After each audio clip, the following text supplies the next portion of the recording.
Fala minhas amigas, fala meus amigos, tudo jóia? Eu sou Saulo Novaes, um curioso, e sejam todas bem-vindas, sejam todos bem-vindos ao Papo no Auge, um programa focado na troca de ideias, sem censura, sem preconceitos, gerando para você conteúdo muito inteligente, por essas ondas sonoras, sempre um especialista por episódio, muita informação, muito conhecimento sendo gerado de modo a amplificar a voz da ciência, a voz docente, a voz da educação. Eis o nosso propósito, vamos pro auge!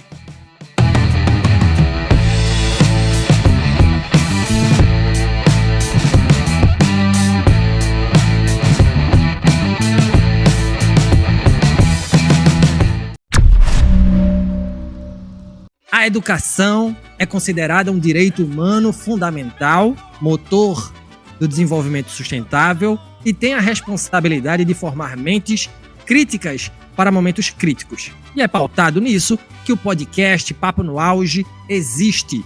Assim posto, como repensar o conhecimento, a educação e a aprendizagem em um mundo de crescentes complexidades, incertezas e precariedade?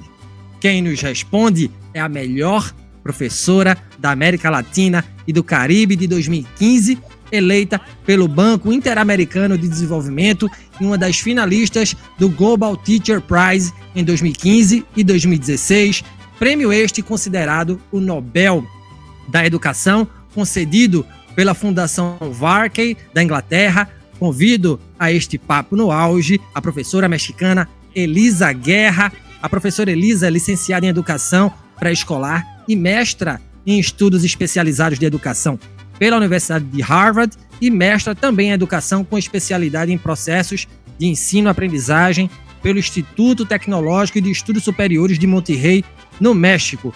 Publicou mais de 25 livros e é fundadora do Colégio Valle de Filadélfia, com presença em 5 países latino-americanos. Em 2017, a rede de TV árabe Al Jazeera produziu um documentário sobre a professora Elisa, considerando sua proposta de educação como uma das 6 mais inovadoras do mundo. Atualmente, a professora Elisa é integrante da Comissão Internacional da Unesco, que elaborou o report Reimaginar Nossos Futuros Juntos, um novo contrato social para a educação. ¡Qué honor, profesora Elisa! Es un gusto demasiado tener una persona tan grande como usted en nuestro programa. Gracias por su participación en Papo no Auge. Y la primera pregunta es, ¿cómo llegó usted a ser profesora? ¿Cómo fue esa trayectoria? ¿Cuáles fueron los incentivos para trabajar con educación? ¿Cuál es la sensación de ser la mejor maestra de Latinoamérica? Bienvenida más una vez, profesora Elisa. Saulo, muchísimas gracias por tus palabras tan amables y por tu hospitalidad. Y gracias también a toda la gente que se ha unido a este podcast para platicar sobre este tema tan apasionante que es educación. Bueno, ¿cómo me inicio como profesora? Me convertí en maestra completamente por accidente. Yo no pensaba ser maestra, no estudié para maestra, no me preparé para ser docente. De hecho, cuando yo ingresé a la universidad, empecé a estudiar la carrera de Letras Hispánicas y desafortunadamente por cuestiones económicas de mi familia tuve que abandonar los estudios universitarios cuando apenas tenía un semestre cursado y empezar a trabajar. Y bueno, me casé y cuando nació mi primer hijo, al momento de ver a ese pequeño bebé en mis brazos, como toda madre, como todos los que somos padres, queremos para nuestros hijos, yo quería que ese bebé pudiera disfrutar de la lectura, de la cultura, de la música, de las grandes maravillas de nuestro mundo. Y yo quería que él disfrutara y amara leer tanto como yo lo hacía.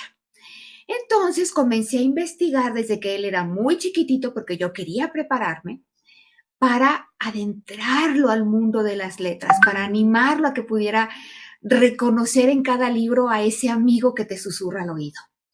Y me topé con un libro muy interesante. El título era muy sugerente, de esos títulos que te atrapan y no te dejan ir. El libro se llamaba Cómo enseñar a leer a su bebé. A su bebé, decía el título. Y en la portada se veía que efectivamente se referían a un bebé. En la portada había una bebé de unos 6 meses y una mamá mostrándole una enorme palabra en letras rojas montada sobre cartón.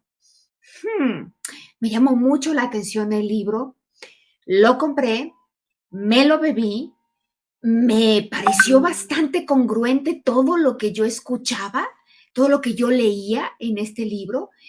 Y entonces decidí empezar a aplicar el programa de lectura con mi bebé, con mi hijo Leonardo, que en ese tiempo estaba pues ya pronto a cumplir su primer añito de edad. Disfruté tanto de enseñarle a leer y comencé a ver resultados tan pronto que cuando su hermanita nació un par de años después, yo ya era una mamá profesional, experta en enseñarles a mi propio hijo, ahora a mi niña, y comencé también con ella un programa de lectura temprana y a enseñarles otras muchas cosas, música, artes, lengua extranjera, movimiento físico, excelencia física. La estábamos pasando fenomenal. Hasta que un buen día, cuando mi hijo tenía alrededor de 4 años, íbamos pasando rumbo al supermercado a hacer la compra de la semana y pasamos por una escuela.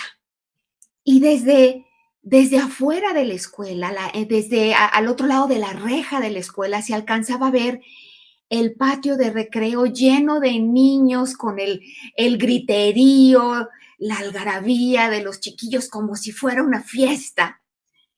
Y Leo volteó a ver ese lugar y me dijo, mamá, ¿qué es ahí? Y yo le dije, es una escuela, mi amor. Y me dijo, ahí déjame. Él quería ir a la escuela. Todavía no sabía bien qué era, pero él quería ir a la escuela. Y bueno, eso me empezó a hacer ruidito. Y empecé a investigar, pues, cuál podría ser una buena opción de escuela para mis niños. Y claro, las escuelas eran hermosas, con instalaciones coloridas y lindas, con aulas llenas de sol, con maestras competentes y cariñosas. Pero después de 3 diferentes escuelas en las que mi hijo estuvo inscrito, me di cuenta de que en sí lo que a mí no me acababa de convencer eran los programas, lo que se enseñaba, el currículo. Lo sentía demasiado pobre, demasiado limitado, que no tomaba en cuenta el potencial real de nuestros niños, el potencial que yo ya conocía porque tenía años enseñándoles en la sala de mi casa. A los 4 años, Leonardo ya podía leer, ¿no? Entonces, después de mucho pensarlo y de mucho darles vueltas y de mucho tiempo en esta búsqueda, finalmente me di cuenta de que si quería una educación diferente para mis hijos, tendría que fundar la escuela que quería para ellos. Y sácate, que me animo a fundar una escuela. Fui muy ingenua, Saulo, fui muy ingenua, porque te recuerdo que yo no tenía formación docente, yo ni siquiera había terminado la universidad. Había leído muchísimo de educación, era una lectora voraz y una mamá comprometida, pero hasta ahí llegaba. Realmente te tengo que confesar que subestimé el enorme trabajo que realizan los docentes, especialmente los docentes de educación inicial. Yo pensé que era muy fácil. Claro, simplemente tenía que hacer lo mismo que ya hacía en la sala de mi casa, pero con más niños. Cuando abrí la escuela aquella primera semana con 17 chiquitos que fueron confiados a mi cargo, todos me lloraban al mismo tiempo. No me alcanzaban los brazos, no me alcanzaban las manos para atender sus necesidades, para consolar esos corazoncitos que se separaban de sus mamás por primera vez. No les podía siquiera consolar, mucho menos les iba a poder enseñar cualquier cosa, nada. Me sentí un fraude, Saulo. Dije, ¿qué estoy haciendo aquí? Yo debería de estar en la sala de mi casa. Esto es muy difícil. Soy un fraude. Estas madres creyeron en mí y yo no sé ser maestra. Estuve a punto de cerrar la escuela en esa primera semana, a punto de decir, hasta aquí llego, regresar las inscripciones, disculparme con las familias y volver a ser simplemente la maestra de mis niños. Pero ese sentido del deber, de decir, ¿cómo voy a salirles ahora a las mamás con el ciclo escolar iniciado, cuando ya no van a conseguir cupo en otras escuelas? ¿Que me equivoqué? ¿No? Dije, ahora vas a cumplir tu compromiso por lo menos este año no vas a cerrar la escuela y vas a poner todo lo que esté de tu parte para darles a esos chiquitos lo mejor de ti. Y eso hice, Saulo. Me hice la promesa de que al terminar el año me daría el permiso de regresar a mi casita, de olvidarme de la aventura de la escuelita. Pero bueno, eso fue hace más de 20 años y aquí sigo. Nunca cerré la escuela. Con el tiempo fui ganando confianza, con el tiempo fui haciéndome maestra mientras navegaba en los mares del aula. Y sí, sigo aquí. Me convertí en maestra por accidente, pero una vez que me encontré en ese camino fue mi decisión permanecer, fue mi decisión abrazar la profesión docente. Y la segunda parte de tu pregunta, donde me dices, ¿qué se siente ser la mejor maestra de América Latina? Te quiero decir con toda honestidad que si bien estoy muy agradecida por la distinción que me hicieron el Banco Interamericano para el Desarrollo y la Fundación Alas, tenemos que ser muy conscientes de que esto es algo muy subjetivo. ¿Cómo podrías tú decir bajo qué parámetros quién es buen maestro y quién no es buen maestro? Y mucho menos quién es el mejor o la mejor maestra o maestro. Yo sinceramente creo que hay docentes que han tenido que recorrer caminos larguísimos y que contra todo pronóstico, teniendo un montón de cosas en su contra, han logrado llegar a los corazones de muchísimos niños. Y yo no creo que ellos se merezcan menos esta distinción que yo. Entonces yo creo que realmente todas las personas que damos el corazón y la vida para estar con los niños, para dedicar nuestro proyecto de vida a construir el proyecto de vida de otros, todos merecemos ese premio. Simplemente el reconocimiento de la sociedad que nos diga, maestro, maestra, lo que haces es importante. Gracias. Sensacional, una bella historia, una bella trayectoria. Nosotros vamos a hablar sobre su escuela, pero antes, profesora Elisa, vamos a hablar sobre concepción de educación, ¿sí? Yo me refiero a una frase suya que dice, hay un modelo de escuela, de organización, una arquitectura y una gramática escolar que tiene por lo menos 150 años y que ya nos quedó corta. ¿Cuál es la concepción de educación para la profesora Elisa Guerra? ¿Cómo usted ve la escuela de hoy? Uy, uy, uy. Es una pregunta enorme, Saulo. Enorme. Y bueno, pues vamos a ver por dónde agarramos orilla para empezar. Antes que nada, esto que tú mencionabas, esta frase de que la escuela ya nos quedó corta, de que el modelo escolar tiene por lo menos 150 años, que ya no responde a la sociedad que estamos viviendo el día de hoy, no es mía, no es una apreciación mía. Es precisamente una de las ideas con las que arrancamos el reporte que publicamos a través de UNESCO, el reporte global, Reimaginar Juntos Nuestros Futuros, un nuevo contrato social para la educación. Digamos que ese es el planteamiento del problema, el decir, tenemos este modelo de escuela, que si tú te fijas, efectivamente, es un modelo de escuela que independientemente del país en donde estemos y de los muy distintos contextos, las escuelas parece que fueron cortadas con molde de galletas.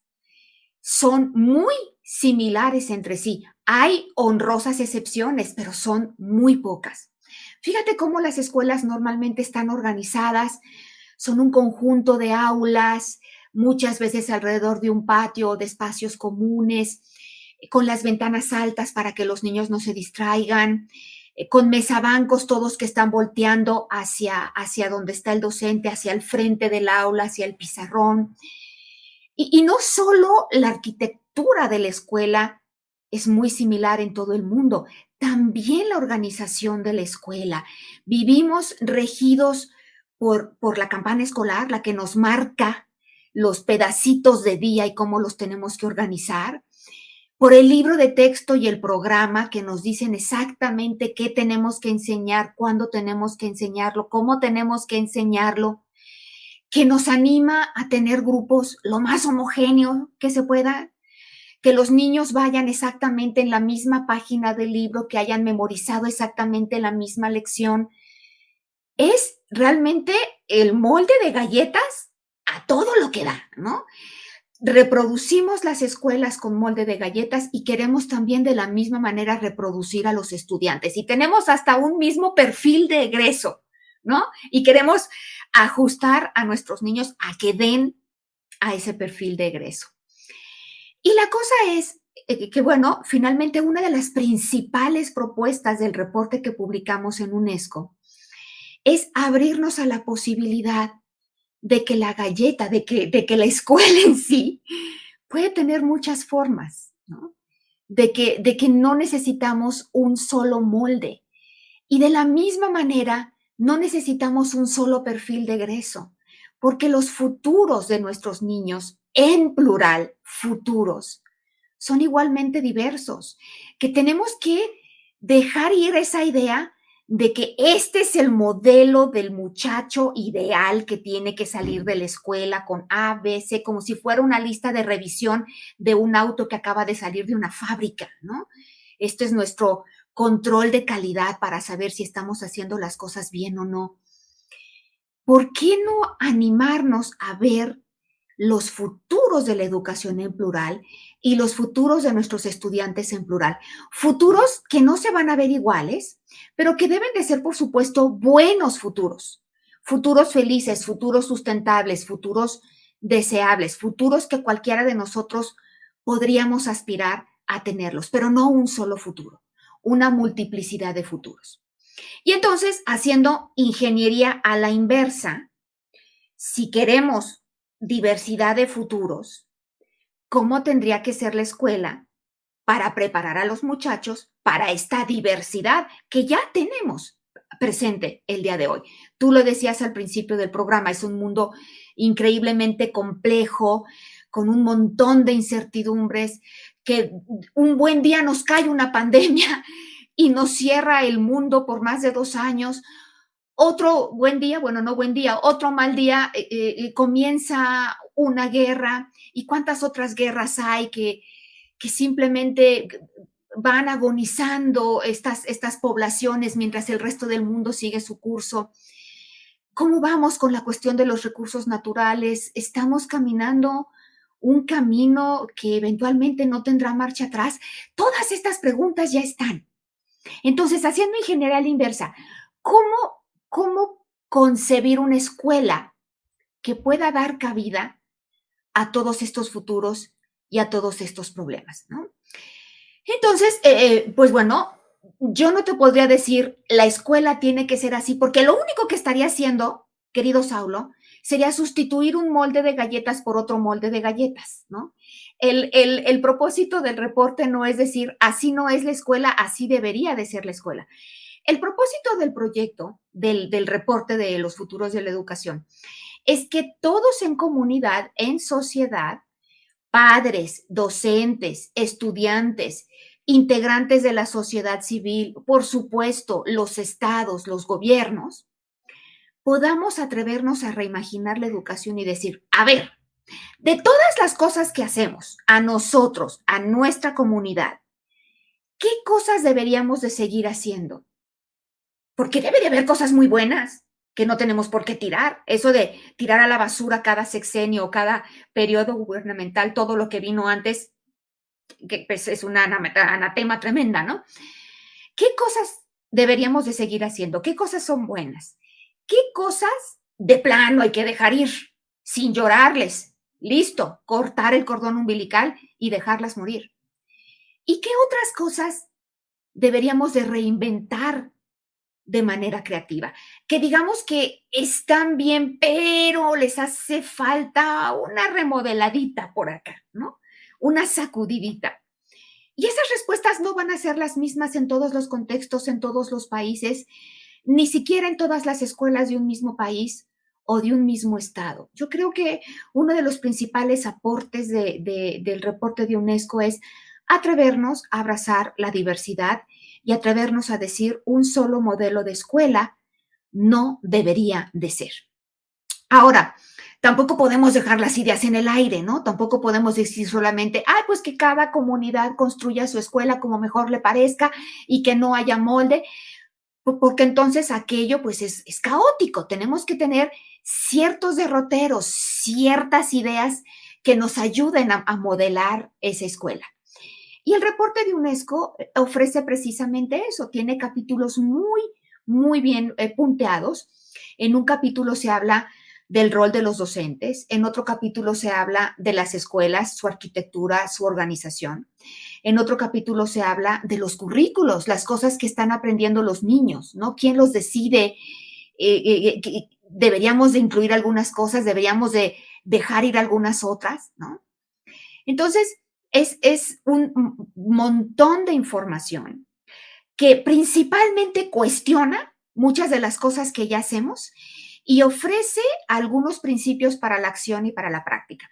Y quiero mencionarte un par de ellos, nada más, como para bajarnos un poquito de la nube, ¿no?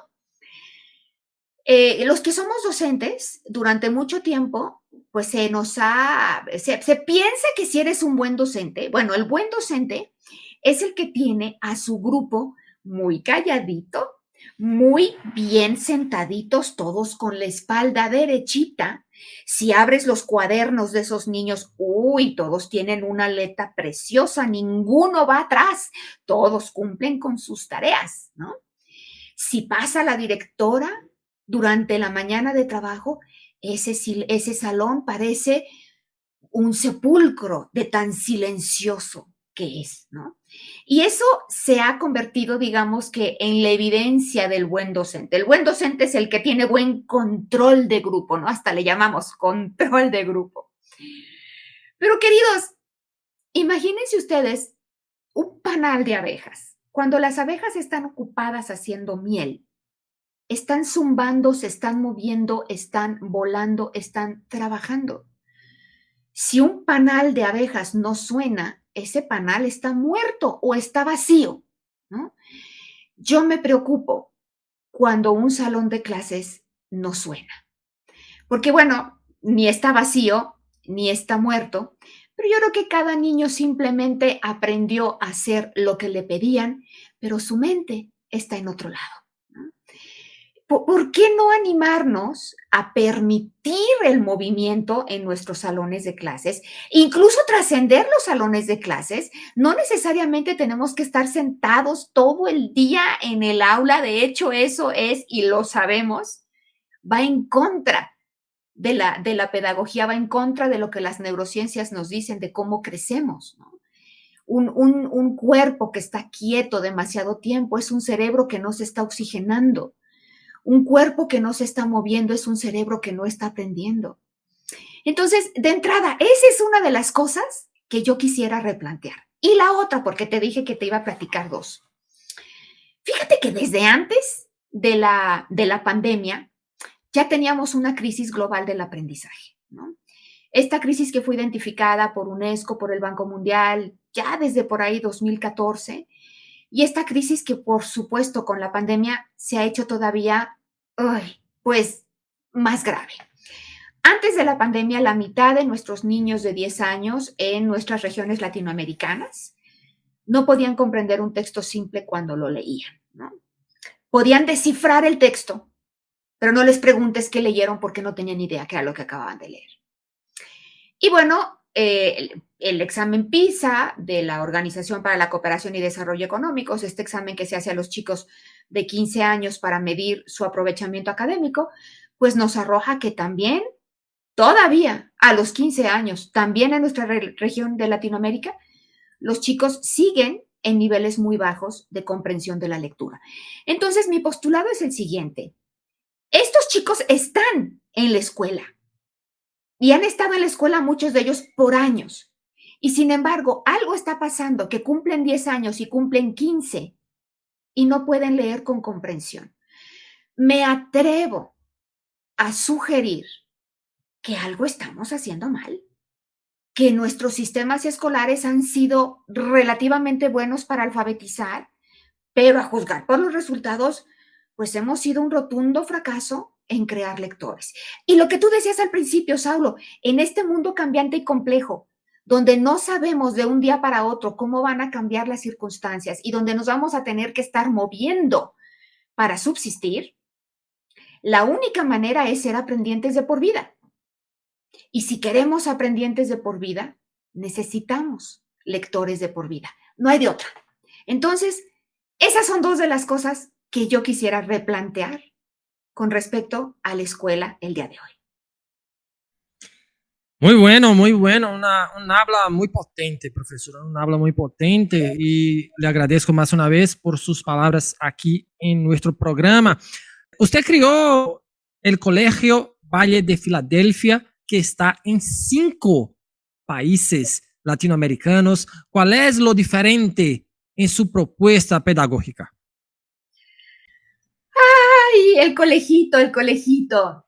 Hablo de él con mucha ternura, Saulo, porque es otro de mis hijos, realmente, ¿no? Yo me convertí primero en madre y luego en maestra, y a través de convertirme en maestra, bueno, pues también parí o di a luz a este pequeño colegio. Ya te había comentado que después de buscar en mi ciudad, Aguascalientes, donde nacieron mis hijos, una ciudad hermosa en el ombliguito de mi país, en el ombliguito de México, después de buscar, y te estoy hablando de hace más de 20 años, mi hijo mayor tiene 28, ¿no? No encontré la escuela idónea, ¿no?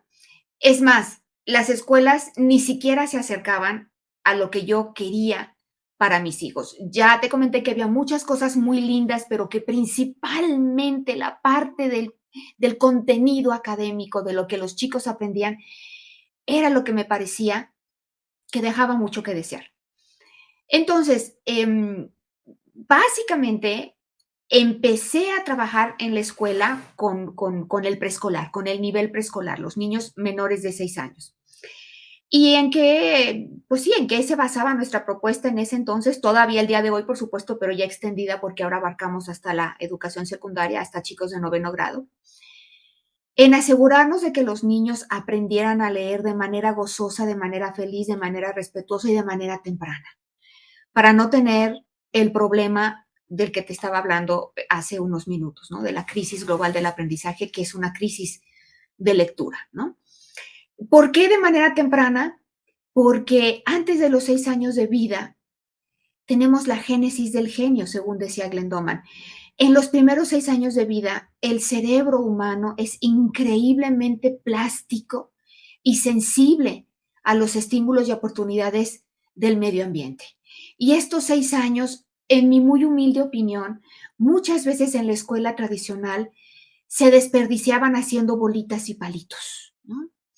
No tengo nada en contra de hacer bolitas y palitos, pero si eso es la totalidad o casi la totalidad del contenido de aprendizaje de nuestros niños, pues por supuesto que estamos quedándonos muy atrás para poder desarrollar ese potencial.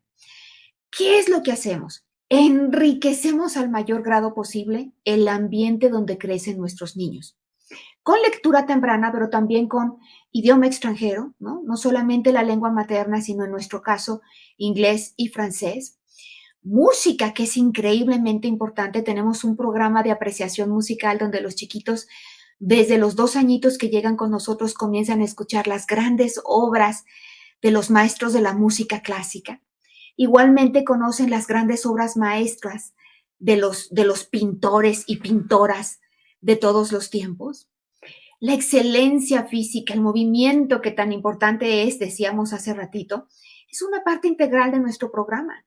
Los chicos, bueno, pues tienen un programa de desarrollo neuromotor que está enfocado a desarrollar el cerebro, ¿no? Porque finalmente el cerebro es con el que aprendemos. Entonces, queremos desarrollar la motricidad, queremos desarrollar la manualidad, queremos desarrollar la convergencia visual, queremos organizar al cerebro, mejorar la comunicación entre los 2 hemisferios.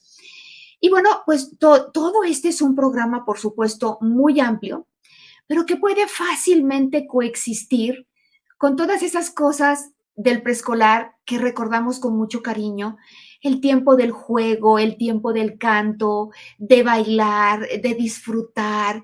Ninguna de estas cosas que te he mencionado impiden tener que evitar que los niños jueguen o robarles el tiempo que podrían jugar.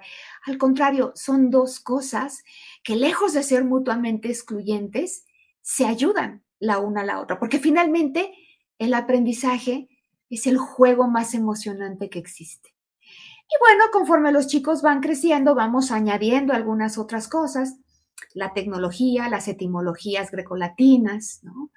El que los chicos se vuelvan no solamente consumidores de conocimiento, sino creadores de conocimiento. Por darte un ejemplo, yo también tengo un podcast que llevo a cabo con mis estudiantes de primaria y secundaria, son chicos entre los 9 y los 14 años, y es un podcast de literatura creativa, ¿no? Entonces los chicos aprenden, vamos, la parte de escribir, por supuesto, que es el trasfondo, es el tema del programa, pero también aprenden a hacer el guión, a manejar los tiempos, están aprendiendo a hacer la edición, y de esa manera ellos también están creando contenidos que otros puedan consumir. Porque esta idea de que el conocimiento ya está, ya existe y los docentes lo único que tenemos que hacer es transferirlo a los estudiantes es una falacia. El conocimiento está siempre en construcción y los niños y los jóvenes tienen derecho a ser copartícipes de la construcción de ese conocimiento. En pocas palabras, eso es a lo que aspiramos en Valle de Filadelfia. Genial, genial. Y estoy plenamente de acuerdo, ¿sí? Plenamente de acuerdo, profesora Elisa Guerra. Usted fue la única mexicana a colaborar con otros 17 expertos para visibilizar la importancia de la educación en las infancias. Un trabajo materializado en un report de la UNESCO. ¿Qué dice el documento? ¿Cómo usted cree que el conocimiento y el aprendizaje pueden dar forma a los futuros de la humanidad? ¿Cómo la UNESCO trabaja para esta finalidad, profesora? Ay, muchas gracias por tu pregunta nuevamente, Saúl. Volvemos al tema de UNESCO, que fue una experiencia maravillosa para mí. Antes de empezar a abordar tu pregunta, quisiera hacer solamente una pequeña aclaración, una puntualización. Fui la única mexicana en la Comisión Internacional para los Futuros de la Educación. Este grupo de 17 personas que trabajamos durante poco más de 2 años para la creación de este reporte. Sin embargo, eso no quiere decir que soy la única mexicana colaborando con UNESCO, ni en este proyecto, ni en ningún otro. UNESCO tiene una oficina en México con gente maravillosa. Tengo la fortuna de conocer, por ejemplo, a Rosa Wolpert, que es pues la directora para educación de la oficina de UNESCO en México, y que está haciendo un trabajo maravilloso. Y hay muchas otras instancias que hace la UNESCO en muchos países latinoamericanos, no solamente mi país. Entonces, bueno, yo tuve la fortuna de ser invitada a unirme a esta comisión internacional. Y la invitación me llegó por correo electrónico. Tengo que confesarte que yo soy, como decimos en mi país, chile de todos los moles. O sea, a donde me invitan, ahí voy, porque me encanta aprender y siento que cada proyecto es una nueva oportunidad de aprendizaje, aunque de pronto me atiborro con demasiados proyectos y entonces tengo otro tipo de problemas. Pero bueno, si yo tuviera tiempo ilimitado, haría cualquier cantidad de proyectos, ¿no? Porque me apasiona y porque aprendo.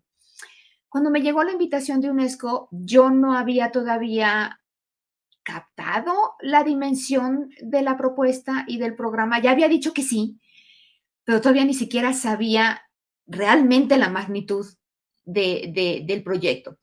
Eso comenzó a surgir en las siguientes semanas cuando empecé a recibir mayor y mayor información y entonces me pasaron dos cosas.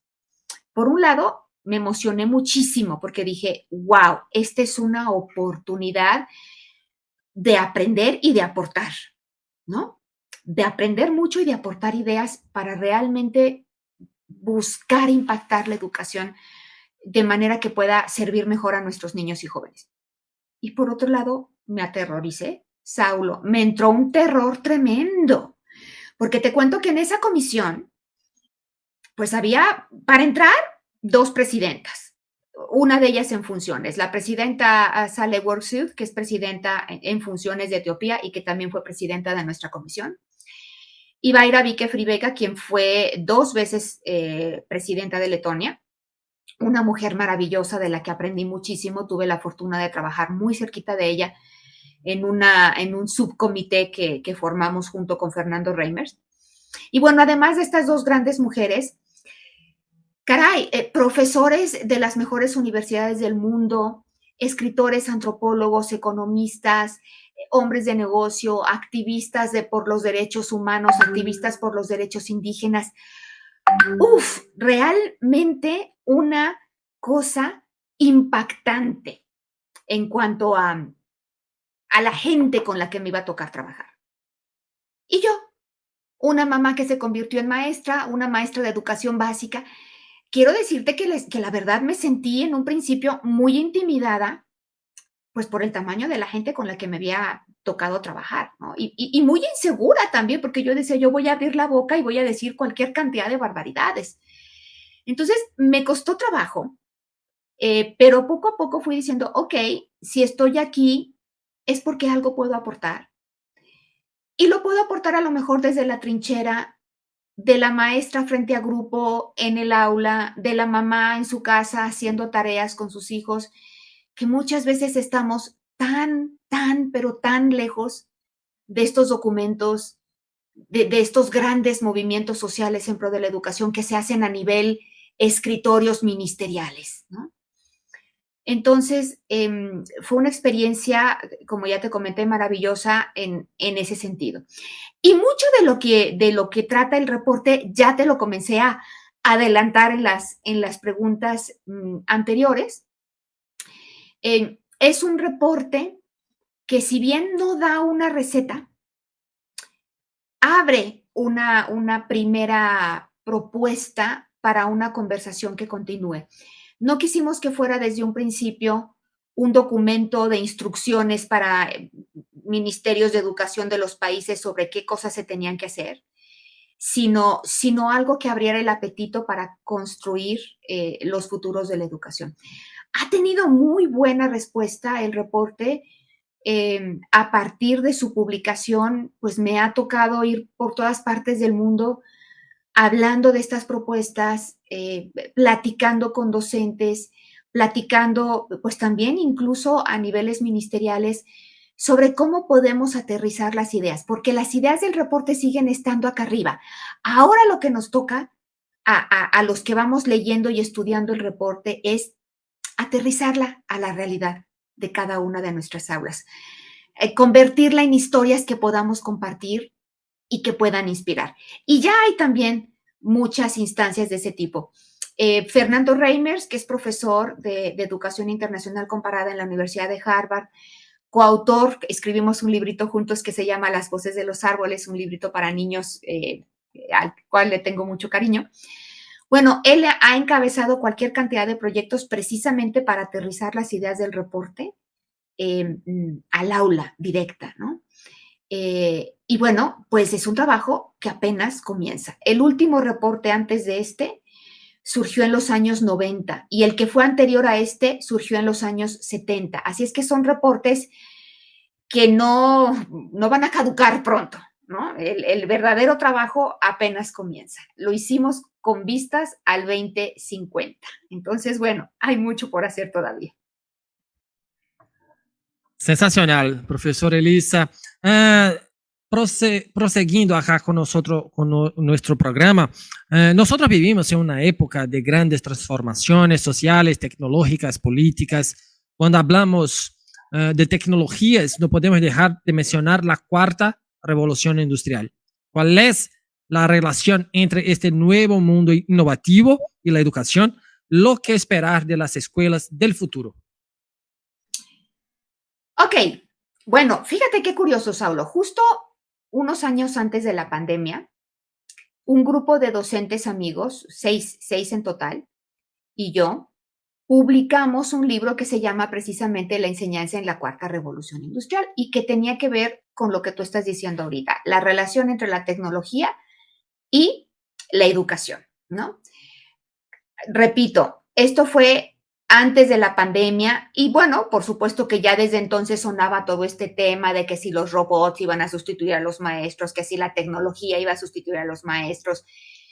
Y bueno, fue un librito muy interesante y yo creo que todavía está vigente, eh, porque abordaba precisamente muchos de estos temas. Viene la pandemia y por supuesto que todo se acelera. Muchas de las tendencias que ya empezábamos a notar en este libro sobre la cuarta revolución industrial, pues de pronto se aceleran, pues simple y sencillamente por la necesidad. Todos nos tuvimos que echar el clavado a la tecnología, nos gustara o no nos gustara. Pero para abordar un poquito más directamente tu pregunta, a mí me gusta mucho hablar en analogías. Lo hago con mis estudiantes y lo hago conmigo misma incluso.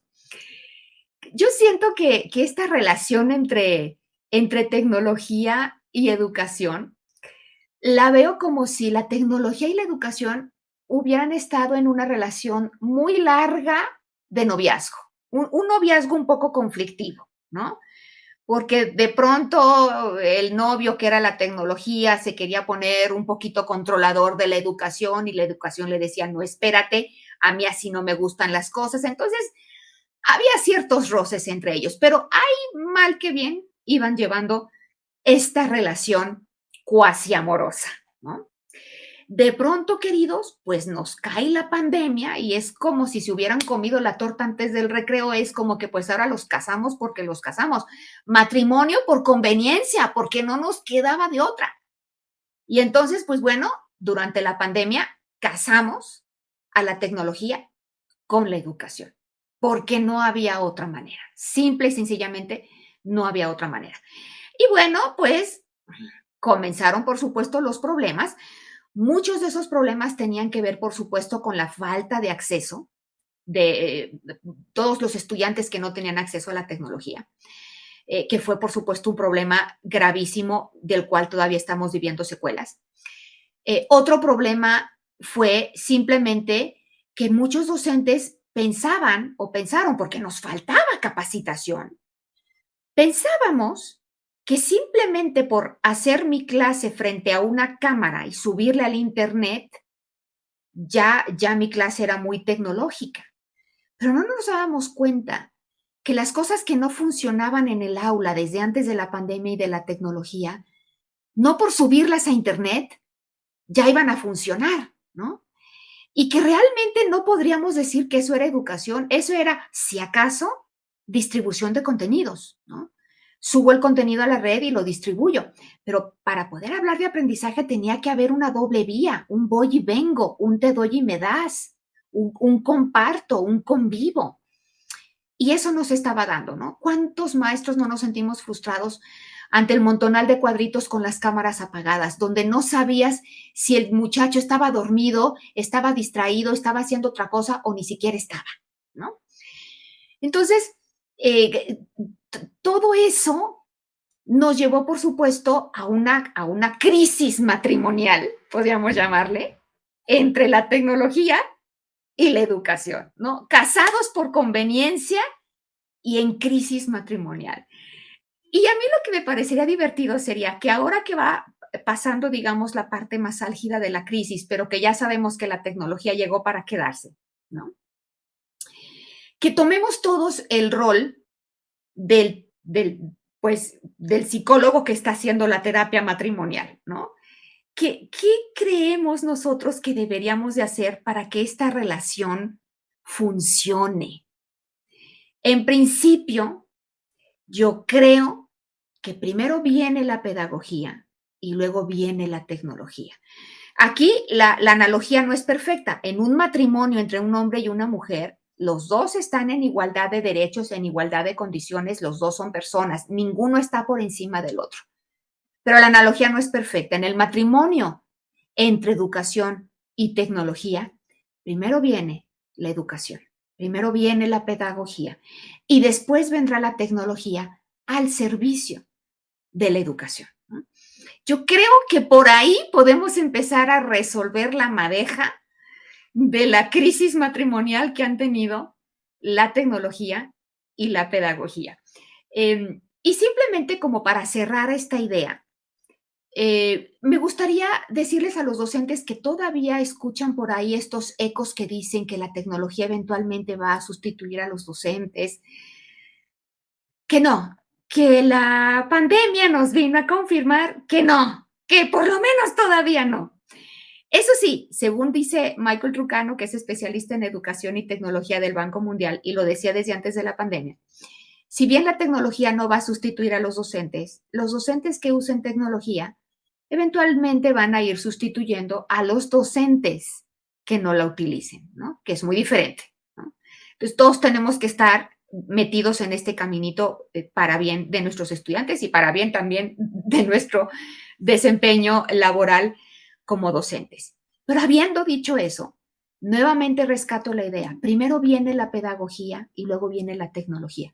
La pedagogía, queridos docentes, es como nuestra voz. Si tú eres un cantante y cantas melodiosamente, si tu voz es una voz increíblemente hermosa y tomas un micrófono, tomas la tecnología y cantas a través de ese micrófono, maravilla, porque entonces esa tecnología que es el micrófono va a amplificar esa voz para que pueda llegar más lejos, para que más personas puedan escucharlas, para que sea más potente. Pero querida, si no cantas bien las rancheras, si cuando cantas parece que está graznando un cuervo, por más que te pongas el micrófono, la voz no va a sonar melodiosa y lo único que vamos a hacer va a ser amplificar la cacofonía. Entonces, antes de ampliar tu pedagogía con tecnología, revisa primero que tengas buena pedagogía, porque la pedagogía no se hace buena simplemente por montarla en la tecnología, así como la voz no se hace buena simplemente por colocarla detrás de un micrófono. Grandes analogías, profesor. Muchas gracias más una vez. Y para finalizar esta maravillosa entrevista y hablando sobre los profesores, ¿cuál es la participación en estos nuevos modelos educativos de que hablamos? La participación de los profesores, cómo los maestros deben posicionarse ante estas nuevas tecnologías, ante nuevas arquitecturas de conocimiento, profesor Elisa. Un maestro no se puede llamar maestro si no está aprendiendo constantemente, ¿no? El maestro que cree que porque tiene muchos años de experiencia y que incluso puede repetir año tras año las mismas planeaciones, los mismos ejercicios, las mismas actividades, está desperdiciando su propio potencial y está poniendo en riesgo el potencial de sus estudiantes. El problema es que el sistema o los sistemas escolares que tenemos son controladores y paternalistas, en su mayoría, no podría decir de todos, pero no quieren soltar el control. Y entonces no ven al docente como un verdadero profesional, lo ven como un peón, perdón, pero lo ven como el empleado de una fábrica que está laborando en una línea de producción en serie. Y si eres maestra de primer año de primaria, pues te toca ponerle la cabeza al muñeco. Si eres maestro de segundo año de primaria, pues te toca ponerle los brazos. Si eres maestro de tercer año, pues te toca ponerle las piernas. Y no te puedes salir de lo que te toca, ¿no? Y viene la supervisora o el supervisor escolar y todos en la escuela temblamos, ¿no? Este modelo, pues realmente oprime a los docentes. Y yo quisiera, bueno, no quiero obviamente pecar de anarquista, ni mucho menos. Sé que tienen que existir estructuras y sé que tiene que haber, bueno, pues, ciertas estructuras básicas para que podamos sostener un sistema educativo. Pero que aprovechemos esas rendijitas que de vez en cuando se abren y que permiten la innovación. Porque es muy fácil hibernar cuando sientes que nada de lo que haces realmente puede trascender tu aula. Es posible que ese sea el caso, es posible que no podamos mover al elefante blanco de las administraciones nacionales, ¿no? De los ministerios de cultura que son tan pesados. Pero sí hay muchas cosas que podemos hacer en nuestras propias aulas. Puedes perfeccionarte a ti mismo como docente y puedes incrementar las oportunidades de tus estudiantes para alcanzar su propio potencial. A veces sin pedir permiso, a veces inspirando a otros y haciendo una colectividad mayor que entusiasme. El entusiasmo es contagioso. Entonces, en pocas palabras, ¿qué es lo que diría? Seguir aprendiendo siempre y apostar por llegar a la mente de nuestros estudiantes primeramente a través de su corazón. Forjar con ellos estrechas relaciones emocionales para que ellos puedan tenerlos la confianza y nos abran su mente. Y bueno, verlos también, no como los estudiantes vacíos que tenemos que llenar, sino como esos creadores de contenidos en potencia de los cuales nosotros también podemos y debemos, y muchos de nosotros hemos ya aprendido todo el tiempo. Maravilhoso! E chegamos ao fim do Papo no Auge de hoje. Eu conversei com a melhor professora das Américas de 2015, a profesora mexicana Elisa Guerra. Profesora Elisa, mucho gusto hablarle, mucho gusto conocerle. A mí me encantó su habla para nosotros brasileños, mucho conocimiento adquirido en este día. Si alguien quiere conocer su trabajo, cómo encontrarle en las redes. Muchas gracias más una vez, profesora. Saulo, al contrario, muchísimas gracias a ti y gracias a todos los que nos escucharon por su paciencia. Yo no hablo portugués y yo sé que ustedes, queridísimos amigos que sí lo hablan, tienen este don cerebral que yo no sé por qué los demás aparentemente no tenemos, porque para ustedes es mucho más fácil comprender el español que lo que para mí por lo menos es comprender el portugués. Y les agradezco muchísimo la paciencia de escucharme en mi propia lengua.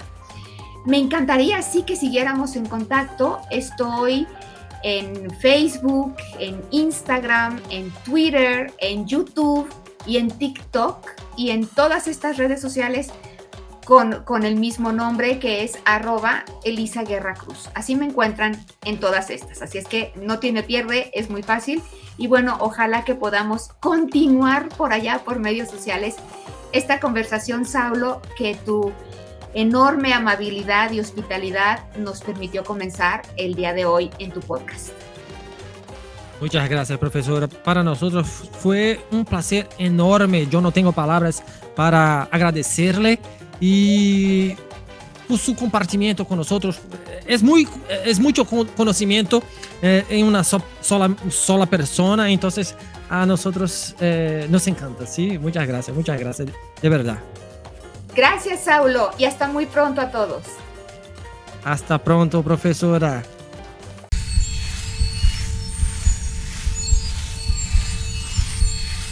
E se você gostou desse conteúdo, não esqueça de avaliar o podcast Papo no Auge nos agregadores de áudio, nos siga nas mídias sociais, no Instagram, @Papo no Auge, no LinkedIn, Saulo Novaes. Compartilhe nosso programa em sua rede de amigos, assim você ajuda a ampliar a inteligência coletiva. Estamos integralmente nos tocadores de podcast e no YouTube. Um grande abraço a todas e a todos e até o próximo programa. Valeu!